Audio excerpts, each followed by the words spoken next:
In the 1920s, both Alexander Oparin and J.V.S. Haldane elaborated on a theory, independently each one. They proposed the following hypothesis for the origin of life on Earth.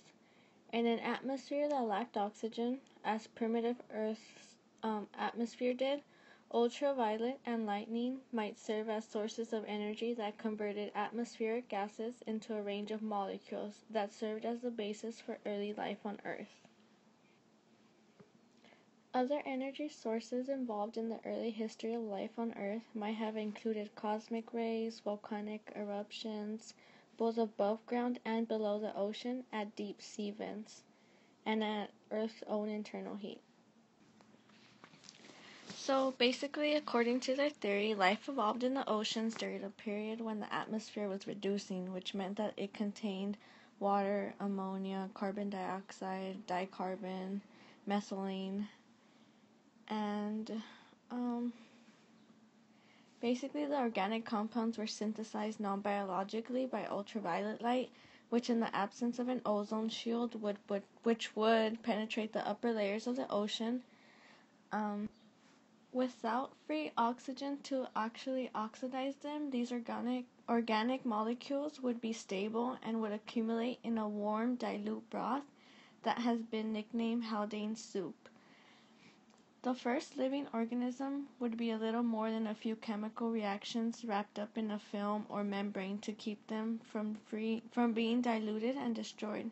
These organelles would absorb chemicals, grow, divide, and obtain energy by fermenting the available organic molecules around them. As I mentioned that the sea was referred to as Haldane soup, it's also known as the prebiotic soup, meaning the pool of molecules that existed in liquid form before life arose would have been developed over time, growing richer and richer in living and non-living matter.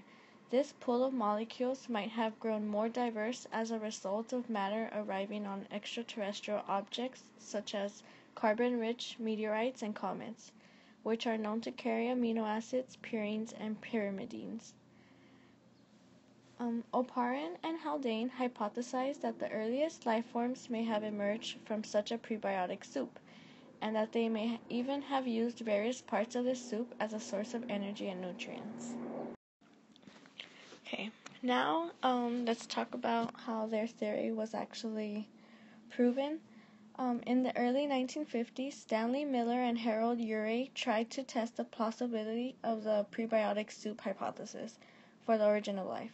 Their approach was to stimulate in their lab on a very small scale the conditions outlined by Oparin and Haldane to see if some of the chemical precursors to life would emerge. To stimulate lightning in the ancient atmosphere, they set an electric current between two electrodes. This current in turn interacted with the mixture of gases. The gases used were methane, hydrogen, ammonia, and water. Because based on evidence from chemistry and physics, these were thought at the time to be best represent the characteristics of the atmosphere of the Earth about 4 billion years ago. Depending on which combination of gases was used, numerous common amino acids such as glycine, alanine, and valine were produced in the experimental apparatus at the bottom where the trap was.